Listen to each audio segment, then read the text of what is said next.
everyone, welcome to my channel. तो आज की हमारी वीडियो का टॉपिक है all perfect continuous tenses present past and future. तो चलिए शुरू करते हैं अपने टॉपिक को। तो आज के इस वीडियो में हम टेंसेस फार्मूला रूल्स और कुछ एग्जांपल्स देखेंगे विद टू ट्रांसलेशन। तो सबसे पहले जो है हम परफेक्ट कंटिन्यूअस टेंसेस को समझने से पहले आपको ये समझना होगा कि सिंस और फॉर कहाँ पर यूज होते हैं, क्योंकि इन टेंसेस में हमारा ये यूज जो है वो रहेगा। क्योंकि परफेक्ट कंटिन्यूअस टेंसेस होते ही वो हैं जिनमें टाइम ड्यूरेशन की बात हो। जहाँ पे टाइम ड्यूरेशन होता है वहाँ पे सिंस और फॉर लाजमी यूज होता है। तो सिंस और फॉर को डिफरेंशिएट कैसे करें? सिंस हम वहां पर यूज करते हैं जहां पर हम अपने एक्शन को अपने एक्शन का बिगिनिंग पॉइंट बता रहे हो या स्टार्टिंग पॉइंट, कब वो एक्शन या फिर कब वो काम जो है स्टार्ट किया है हमने, उसको बताने के लिए हम सिंस का यूज करते हैं। But on the other hand for को हम देखें तो फॉर हम वहां पर यूज करते हैं हम एक मतलब पीरियड ऑफ टाइम को, यानी how long the action has been happening, मतलब कितने ड्यूरेशन के लिए जो है हम वो काम कर रहे थे उसको बताने के लिए हम फॉर यूज करते हैं।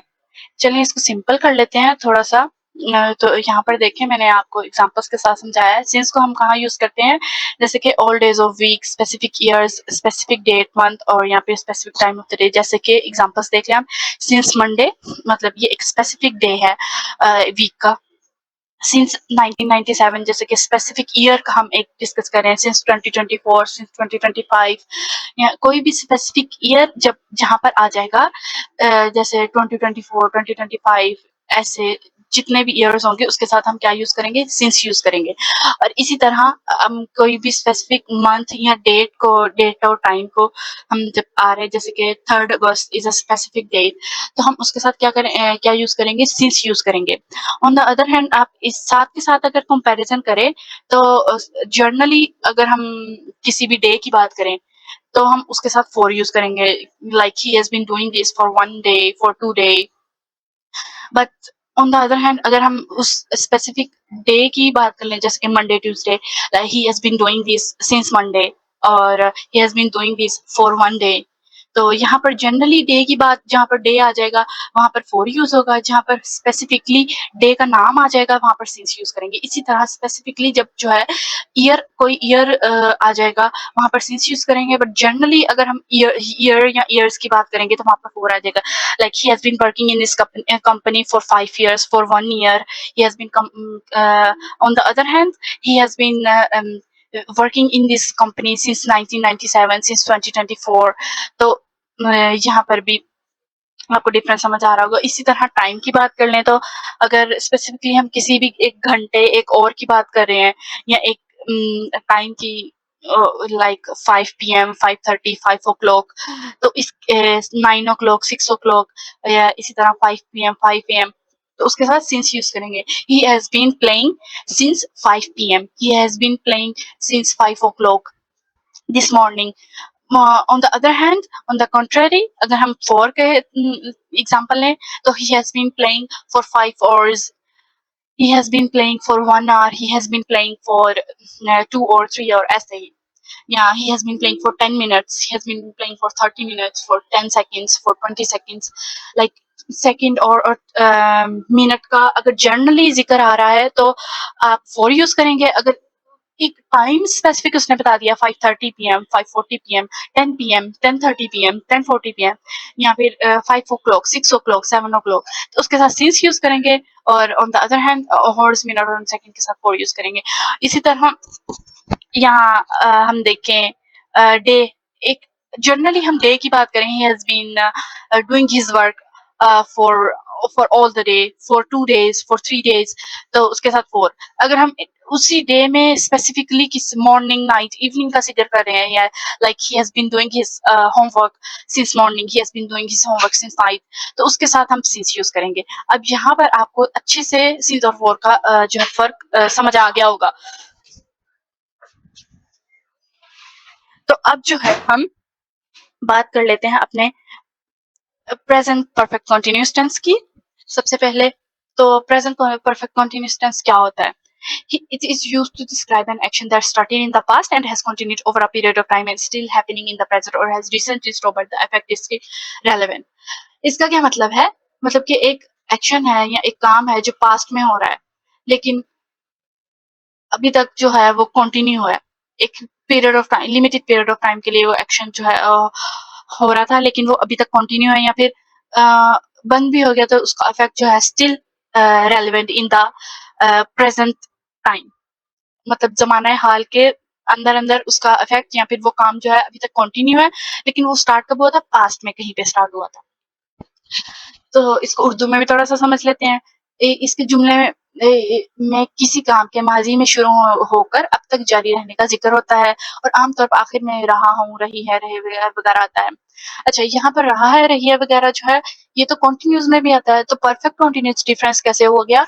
क्योंकि प्रेज़ेंट परफेक्ट कंटीन्यूअस में हम टाइम का ज़िक्र करते हैं, यानी टाइम के साथ-साथ एक काम माज़ी में शुरू हो रहा है, स्पेसिफिक टाइम के लिए, 2 घंटे के लिए, सुबह के लिए, चंद सालों के लिए शुरू हुआ लेकिन अभी तक जारी है।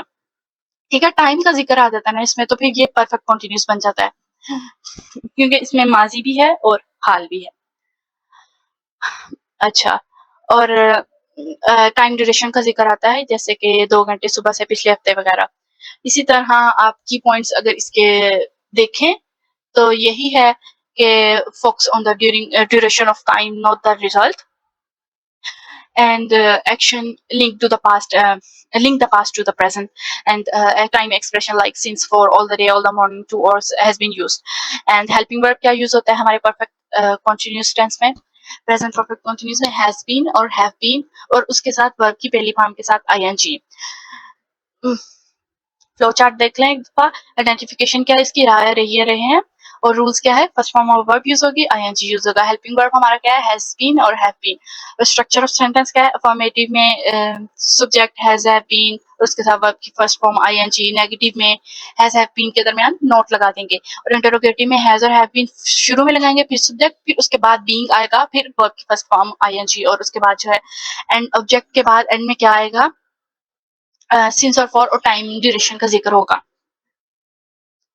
एग्जाम्पल से सबसे पहले ये देख लें कि हैज बीन किसके साथ यूज होगा? ही, शी, इट, और थर्ड पर्सन सिंगुलर के साथ has been, has not been use होगा। और आई, वी, दे, यू और प्लूरल नाउन्स के साथ क्या यूज होगा? हैव बीन और हैव नॉट बीन। और यहाँ पे ये की पॉइंट नोट करें, मैंने लिखा है कि first form of verb plus ING will be use in all type of perfect continuous tenses. मतलब कि चाहे वो प्रेजेंट, पास्ट या फ्यूचर के परफेक्ट कंटीन्यूअस टेंसेस हो, हमेशा क्या यूज होगा? First form of verb use होगी, उसके साथ आईएनजी। हाँ, अलबत्ता हमारा जो है हेल्पिंग वर्ब वो टेंस टू टेंस चेंज होगा, जैसे कि प्रेजेंट में हमारा हेल्पिंग वर्ब है हैज बीन और हैव बीन, और पास्ट में हमारा हेल्पिंग वर्ब कुछ और होगा और फ्यूचर में कोई और। चलिए एग्जांपल्स देख लेते हैं इसकी। अफर्मेटिव सेंटेंसेस सबसे पहले आएंगे। वो 5 साल से इस कंपनी में काम कर रहा है। तो देखिए यहाँ पर टाइम ड्यूरेशन का जिक्र आ गया। एक यहाँ पर मैंने आपको बताया था कि अगर जर्नली ईयर का जिक्र आएगा तो उसके साथ क्या यूज होगा? फॉर यूज होगा। मतलब यहाँ पर किसी स्पेसिफिक ईयर का नेम नहीं उन्होंने लिया, जर्नली 5 साल का जिक्र हुआ है, तो उसके साथ हम फॉर यूज करेंगे। He has been working in this company for 5 years। हम 5 बजे से आपका इंतजार कर रहे हैं। यहाँ पर 5 बजे एक स्पेसिफिकली टाइम दे दिया गया है, तो इसके लिए हम क्या यूज करेंगे? सिंस यूज करेंगे। तो we have been waiting for you since 5 o'clock। 3 घंटों से बारिश हो रही है। यहाँ पर जनरली 3 घंटों का जिक्र किया गया है, स्पेसिफिकली कोई टाइम नहीं दिया गया, तो इसके लिए फॉर यूज करेंगे। It has been raining for 3 hours। Next negative sentences है, सिमिलर ही है एग्जांपल्स, बस आपने क्या रिमेम्बर करना है कि हैज और हैव नॉट बीन के दरमियान नॉट आएगा। जैसे कि वो 2 घंटे से नहीं मैं 2 घंटे से नहीं पढ़ रहा हूँ। I have not been studying for 2 hours। यहाँ पर भी जनरली 2 घंटों का जिक्र किया, किसी 2 PM 5 PM या ऐसे स्पेसिफिकली टाइम का नहीं जिक्र हो, तो इसलिए हम फॉर यूज करेंगे, सिंस नहीं यूज करेंगे। यहाँ पर देखें डे की जगह स्पेसिफिकली एक मॉर्निंग का यूज किया गया है, तो इसके साथ सिंस यूज करेंगे। She has not been cooking for food since morning. और यहाँ पर जनरली डे का कह दिया गया, वो सारा दिन क्रिकेट नहीं खेल रहे होंगे। They have not been playing cricket for all the day. इसी तरह इंट्रोगेटिव की एग्जांपल्स देख लेते हैं। क्या वो सुबह से खाना पका रही होगी? पका रही है। Has she been cooking the food since morning? सुबह का जिक्र है तो सिंस मॉर्निंग। क्या वो सारा दिन क्रिकेट खेल रहे हैं? Has they been playing the cricket for all the day? क्या वो 5 बजे से हम 5 बजे से आपका इंतजार कर रहे हैं? Have we been waiting for you since 5 o'clock? अब आ जाते हैं हमारे पास पास्ट परफेक्ट कंटिन्यूअस टेंसेस। इसकी पहले डेफिनेशन देख लेते हैं। Past perfect continuous tenses describe an action that started in the past, continue for some time and end for another action or time in the past. तो मतलब ये है कि एक एक्शन जो है वो पास्ट में ही स्टार्ट हुआ, कुछ टाइम के लिए कंटिन्यू हुआ और पास्ट में ही एंड हो गया before N other action or time जो है एक्शन के स्टार्ट होने से पहले पहले। उर्दू में देख लेते हैं, किसी काम का माजी में शुरू होकर एक खास वक्त तक या दूसरे काम तक जारी रहना। मतलब जब तक कि उसका दूसरा काम शुरू होने से पहले पहले एक काम जो है वो खास वक्त के लिए खत्म हो गया या जारी रहा, उसको हम पास्ट परफेक्ट कंटिन्यूअस कहेंगे। और इसकी भी आइडेंटिफिकेशन ये है उर्दू के फिक्र के आखिर में रहा था, रहे थे, जैसे कि पास्ट कंटिन्यूअस टेंसेस में होती है। बट इसमें क्या है, टाइम ड्यूरेशन का जिक्र आ जाता है, जैसे कि सिंस फॉर मुद्दत भी अक्सर शामिल होती है। की पॉइंट्स देख लें आप इसके। The action happen before another past time action और duration is shown of use since और फॉर। स्ट्रक्चर क्या है इसका, हेल्पिंग वर्ब हमारे पास है हैड बीन और उसके साथ वर्ब फर्स्ट फॉर्म और आईएनजी। और it focuses on how long something has been happening before something else occur. ठीक है, तो एक चीज के होने से पहले पहले कितनी देर तक जो है पहली चीज हो रही थी। इसको हम एग्जाम्पल के साथ देखेंगे तो आपको समझ आएगी। मतलब कि उसी बाद वाले एक्शन को रिप्रेजेंट करने के लिए हम क्या यूज करते हैं, बिफोर और व्हेन, लाइक। और सिंस फॉर यूज होगा उसके लिए, टाइम ड्यूरेशन को जिक्र करने के लिए। इसका एक दफा स्ट्रक्चर ऑफ सेंटेंस देख लेते हैं। Same as it is same as present perfect continuous, but हमारा हेल्पिंग वर्ब क्या चेंज हो गया, हैड बीन रहेगा या हैड नॉट बीन। और इंट्रोगेटिव में हैड शुरू में आ जाएगा, फिर उसके बाद सब्जेक्ट, उसके बाद बीन। नेक्स्ट हमारे पास आ जाता है, एक ही है हमारा हेल्पिंग वर्ब, दो नहीं है, तो फिर उस सबके साथ जो है सिर्फ यही वाला हेल्पिंग वर्ब यूज होगा, I he she it, third person singular या वो दे यू और प्लूरल नाउन्स के साथ। एग्जांपल्स देख लेते हैं। मेहमानों के आने से पहले वो सुबह से खाना पका रही थी। अच्छा, यहाँ पर देखें, यही before and other action occurred, ये वही वाला एन अदर एक्शन है यहाँ पर, मेहमानों के आने से पहले। उसके लिए हम बिफोर और व्हेन यूज करते हैं। an other action happened for specific duration of the time, like she has been cooking the food since morning. She has been doing something for the specific duration of the time before. Another action happened, another action, but before guest came. So she had been cooking the food since morning before guest came. So बारिश होने से पहले वो सारा दिन cricket खेल रहे थे. So they had been playing cricket all days before it rained. So before another action happened, they had been playing cricket all the day. They had been doing something for specific duration of time. बस के आने से पहले हम 1 घंटे से इंतजार कर रहे थे. We had been waiting for 2 hours before bus came. So both of actions happened in the past, but before something happened, the other action had been happening for the specific duration of time. तो इसको explain करने के लिए हम past perfect continuous का use करते हैं। और चूंकि ये दूसरे वाला एक्शन भी पास्ट में ही हो रहा है, तो इसके लिए हम second form of verb use करेंगे, यानी कि इसको परफेक्ट पास्ट इंडेफिनिट के साथ हम इसको बनाएंगे सेंटेंस को, like before guest came, before it rain और बिफोर द बस केम। तो यहाँ पर हमने second form of verb use किया। नेक्स्ट नेगेटिव की एग्जांपल देखें। मेहमानों के आने से पहले वो सुबह से खाना पका नहीं रही है। She had not been cooking the food since morning before the guest came. So had और बीन के बीच में हम क्या लगा देंगे, नॉट लगा देंगे। The rest will be the same. Next आ जाता है हमारे पास इंट्रोगेटिव सेंटेंसेस। यहाँ पर आप एग्जांपल देखें तो क्या मेहमानों के आने से पहले वो सुबह से खाना पका रही होगी। So had she been cooking the food since morning before the guest came? So सबसे पहले क्या आएगा हमारे पास, हेल्पिंग वर्ब had, उसके बाद सब्जेक्ट और उसके बाद बीन आएगा। तो had she been cooking the food since morning, been had के साथ नहीं आएगा, सब्जेक्ट के बाद आएगा। नेक्स्ट हमारे पास है फ्यूचर परफेक्ट कंटीन्यूअस टेंसेस। इसमें क्या होता है, it is used to describe an action that will have been happening for a certain period of time at a specific point in the future. It focuses on both duration and continuity of an action up to the future point. मतलब in future में कोई चीज happen होगी, specific duration of time के लिए, उसको describe करने के लिए हम फ्यूचर परफेक्ट कंटीन्यूअस टेंसेस को यूज करते हैं। ऐसा काम जो मुस्तकबिल में खास वक्त तक जारी रह चुका होगा, मतलब अभी वो हुआ नहीं है काम, हम we are just predicting that for in future for the specific duration of the time this thing will happen. और उर्दू फिक्र के आखिर में क्या आता है, रहा होगा, रही होगी, रहे होंगे, या फिर चुका हो या चुका चुकी का तस्वुर भी मौजूद होता है, मतलब कि वो काम हो चुका होगा, मतलब तुम्हारे आने से पहले मैं अपना काम खत्म कर चुका हूँगा, तो फिर वो काम फ्यूचर में हो चुका होगा किसी और काम के होने से पहले पहले। इसका स्ट्रक्चर ऑफ सेंटेंस वो रूल्स क्या है इसके, first form of verb ING as always, और हेल्पिंग वर्ब हमारा क्या है, विल हैव बीन और shall have been. Structure of sentence है, अफर्मेटिव में हम विल हैव और शैल हैव बीन यूज करेंगे, नेगेटिव में will have not been, shall have not been, और इंटरोगेटिव में विल और शैल शुरू में आएंगे, फिर उसके बाद सब्जेक्ट, उसके बाद हैव बीन। नेक्स्ट एग्जांपल देख लेते हैं हम इसकी। सबसे पहले ये देख लेते हैं कि विल किसके साथ आएगा और शेल किसके साथ। As always shall will only be used with we के साथ हम सिर्फ शेल हैव बीन और shall not have been use करेंगे, और बाकी rest of the nouns and pronouns उसके साथ हम विल हैव बीन या will not have been use करेंगे। नेक्स्ट आ जाता है हमारे पास एग्जांपल्स। सबसे पहले है कल रात 9 बजे तक मैं 3 घंटे से पढ़ रहा हूँगा।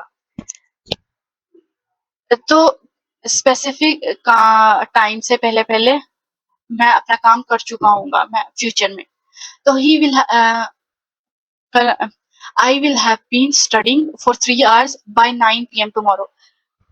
तो कल 9 बजने से पहले पहले मैं क्या करूँगा, 3 घंटे तक पढ़ रहा हूँगा, ठीक है।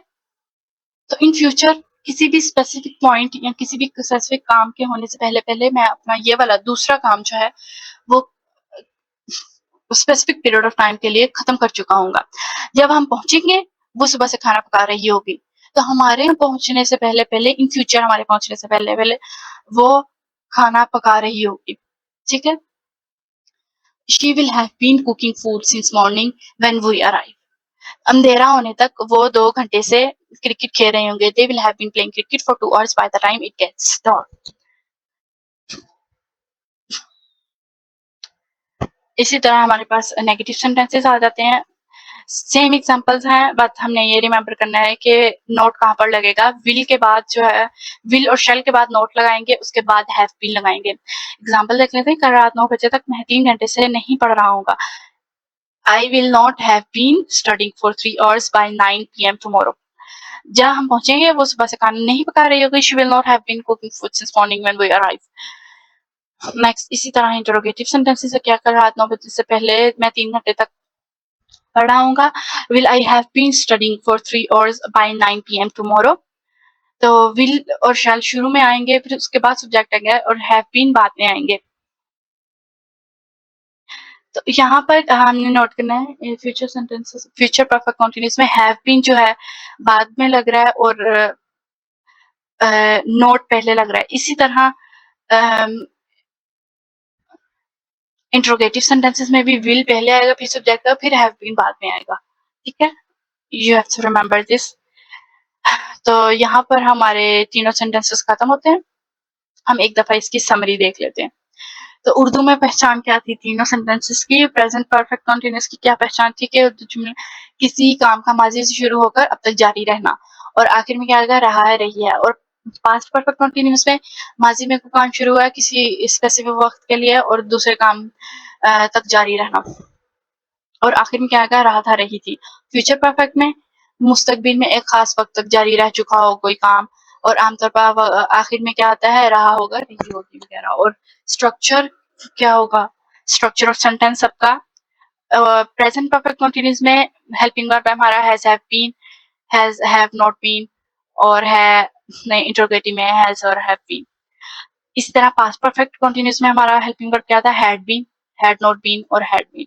और फ्यूचर परफेक्ट कंटीन्यूअस में विल और shall have been, will shall not have been वगैरह। और यहाँ पर आप नोट करेंगे वर्ब की कौन सी फॉर्म यूज हो रही है,